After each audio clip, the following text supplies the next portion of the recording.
not exactly the prettiest place in the world, this. I was walking past here and I saw someone leaning over this.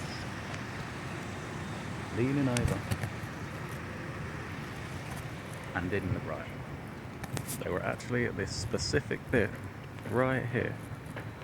They were on the top and their toes were poking over. And I was walking past.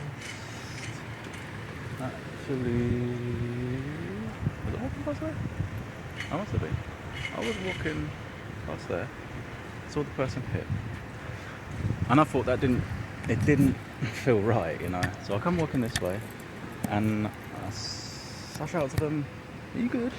No, they didn't answer me, and I shouted some joke like, you know, "Thought that would hurt, mate," or whatever, if you jumped. And I didn't even blink, and it just stunk, man. So I got the lift up here, and I come up here, and I look here, and they're not here. And a part of me thinks, well, maybe they're just someone in a car hanging out, you know. So I walk over to the other side, which is round the corner. In fact, I walk over there first, and I'm enjoying the trees, and I'm kind of thinking to myself, you know, I really hope that person ain't over the other side. So I walk, lo and behold, I do find them, and they're there, and they're leaning over again, and so I walk up to the railing that you see in the far, and I say, I'm doing this because the wind sounds probably annoying you right now, and whatever I do is probably annoying you, but listen, man, this is worth it. This is so worth it for you to recognise what happened here about 2 weeks ago. Honestly, man, this made me who I am, and it's going to help you who you are as well, believe it or not. But anyway, here they are. They came here, and they're looking, and I say to them, you know, like, if they jumped, it would create such a mess, and people are going to have to pick up that mess, and that's dreadful. That's going to be an afternoon's work, you know what I'm saying? I'm joking. It was a very poor joke. It was just something to kind of lower the mood, lighten the mood. They were right here, and I spent some time to kind of get their head around the idea that what they're doing is kind of crazy. I was in myself a bad position. If I had done anything silly, I wouldn't be there to say to them that they're doing something silly, you know? We're passing a parcel of survival to one another, you know? And if you're listening to this, it's probably because you really, really need somebody to tell you that there's more to life than what you're feeling, there's more to life than what you've experienced thus far, and it's brought you here, it's brought you to your knees, it's brought you to the point that you can't go on. You can't go on because your universe and you are working, not against you though, but they're working to change your environment and your whole life. We misidentify that as the universe is trying to kill us.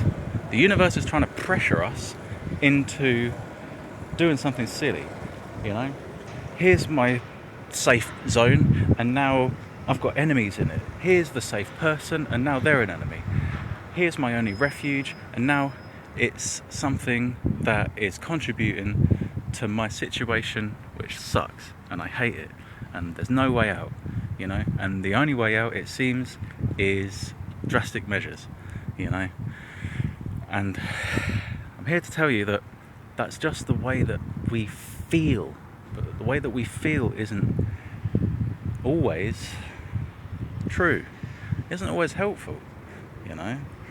And so I just want to reiterate some things that I said to this person, in the hope that it helps yourself.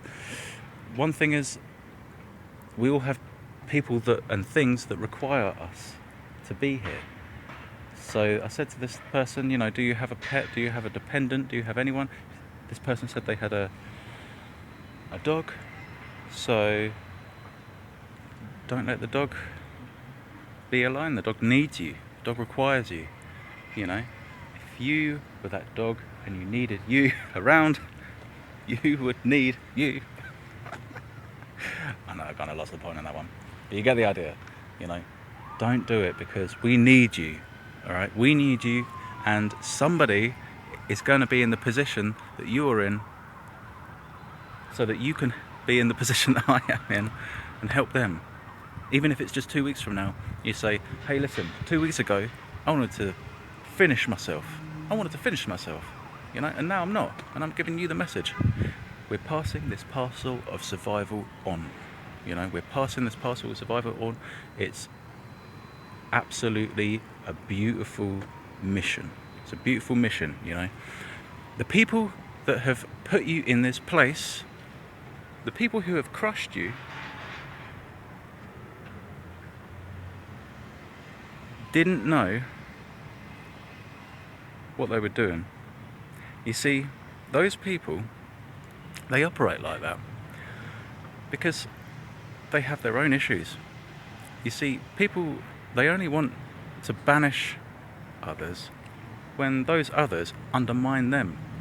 See, if someone has got a problem with you for the way that you look, for the way that you are, you walk in a room and they've got a problem with you, you've stripped them of something.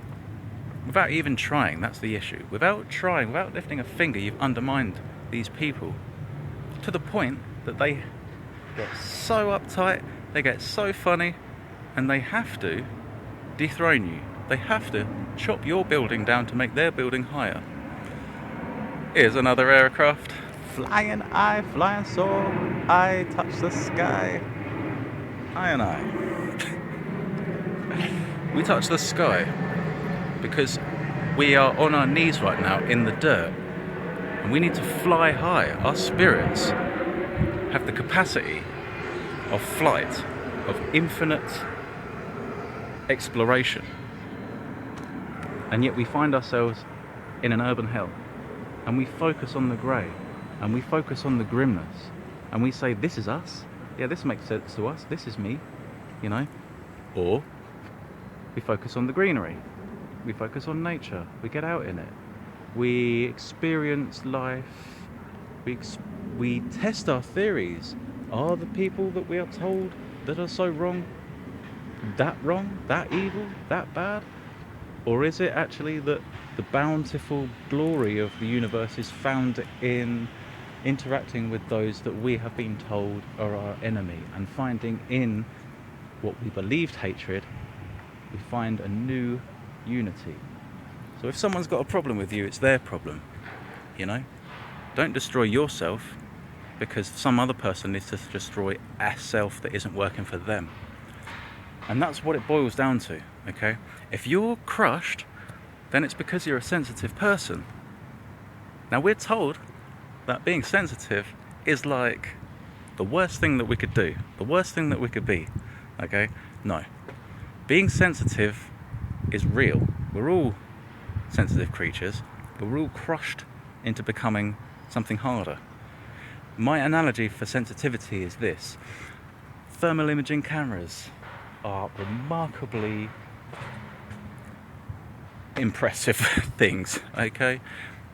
A thermal imaging camera can see someone in the complete darkness, in mist, in fog, you name it. It can see someone miles away. Can't even see their physical form, it sees them through their heat emanations, okay? How marvellous. Night vision. The power of beyond a mortal. What mortal can see for miles in the dark? There's a reason we cannot see in the dark. If you were a thermal imaging camera and you were chucked in a tool bag full of hammers and spanners, okay, then those hammers and spanners are going to feel pretty damn inadequate compared to your absolutely impeccable, unique qualities. And people don't like to feel inadequate, and neither do hammers or spanners. It turns out. Peace to the people in the plane. Peace. I wish all of your fears and anxieties are utterly unjustified and you have a lovely day and a lovely life and it works out for you. This is my blessing. I'm going to have to do that because I live near an airport. I have to do it quite a bit. We're going to bless people in aircraft as a part of this channel. I hope you're ready for that. Sensitive things are amazing, but they are rare. You put something rare with something common, put something fascinatingly unique with something very common, something that requires its no problem with it. If you identify it as being common, that's fine. Whatever you identify with, that's fine, for as long as it serves you. I don't have any prejudice about anything. Just allow yourself to be unique. Do your friends allow you to be unique? Do family allow you to be unique? Walk your own path, because nobody's going to let you be who you are. Nobody let me be who I am. Nobody can let you make the world a better place, man. We're all saying, no, it's all... What do you want to make the world a better place for? Don't you understand that the project is construction? We've got to make the world grey as possible. We've got to make as much money as possible. And then what? And then what? And then what are we going to pass into? We're travellers. We're travellers that travel beyond life. We're travellers that absorb flesh and wear it for a time. So when we're bored of the flesh and bored of the money, then what? Money is just a form of energy. It means less than we need it to. Anyway, look. I was on about thermal imaging cameras and I felt like I was onto something there, so let's go back. Come on. If the hammers and spanners in that toolbox feel inadequate, they're going to make you into a hammer. Okay? Now, a thermal imaging camera, you can use that to hammer tent pegs into the ground. You know what I'm saying? You can use that perfectly well to hammer tent pegs, to hammer nails into wood, hammer all sorts of stuff, you know? But at the end of the day, it's not going to be useful as a thermal imaging camera anymore, because you've smashed its uniqueness out of the equation. It has become like every other hammer. And all the hammers are going to feel pretty okay about that. But altogether, society no longer has the capacity to look into the night and see others. And thus, we blind ourselves. We hurt ourselves as a people by trying to destroy the unique. And we only do that because we destroy the unique in others. We are sort of encouraged to mock others who are different in any way.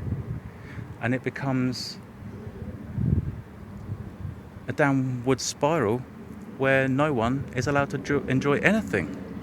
Oh, you're that guy that plays the blooming guitar, aren't you? That gay lord. Oh, you're that guy that paints, aren't you? Oh, that gay painting thing. Oh, he's that gay guy that wears something apart from what we all wear all the time. It's so limiting and sad, and it's just weak and cowardly, ultimately, for people to run around fighting being different. Nature is about abnormalities. Nature creates mutations. That's how we got here. If it were not for things being different, we wouldn't be here. Differences are what make us. Okay? You show me a normal person and I'll show you someone who's better than anyone at lying to you about what makes them unique. You know? Normality is the greatest mental illness. I always say that mental illness is something that we all have, but the greatest mental illness of all is normality, because people believe that there's a kind of collective understanding about what we all do and what we all are. In a sense there is, but it requires us all to deny something about us that makes us unique. That's why so many people are homophobic, because those around them don't give them the license to be gay. If people could be gay for a day, they'd get it over with and realise, oh man, I should have just experimented when I was super young. Then no one would care, and it'd be out of my system. But I still see people who are homophobic in their 30s and their 40s when they were clearly gay as youngsters. Clearly. Dude, do it. Get it over with. It's 2025 now. Nobody even cares, man. If you were flipping gay, it would be like, you coming out. Well, one, we knew you were gay since you were flipping 12, and B, 1B, it's 2/A, 0.5. Nobody cares. It's 2025. Who cares? Oh, I'm gay. Who cares? If I told you you're gay, if I told you I'm gay, why would you care? Even if you cared, that says more about you than it does about me, because I'm free. We're all free to be what we want. You're free to be what you want. If anyone hasn't let you be free, I'm letting you be free, man. We've got to do it. It's better to just be happy. Follow happiness. Follow the lightness. Follow easiness. You know, we're so hard. Oh, our parents were hard to us. We have to be hard. You know, it feels right to follow the footsteps of hardness. When we first get bills, it feels right. You feel like, you know, isn't life hard? We feel like it's right to say the same things that our parents did. Bills. Isn't it hard? Isn't it, you know, this, that. Anyway, listen, I'm in the urban jungle right now, and wouldn't it be nicer and better if we took this to the greenery? Gives me a chance to think of some other things I said to this person. I don't want to leave anything unsaid. So let's do that. Peace.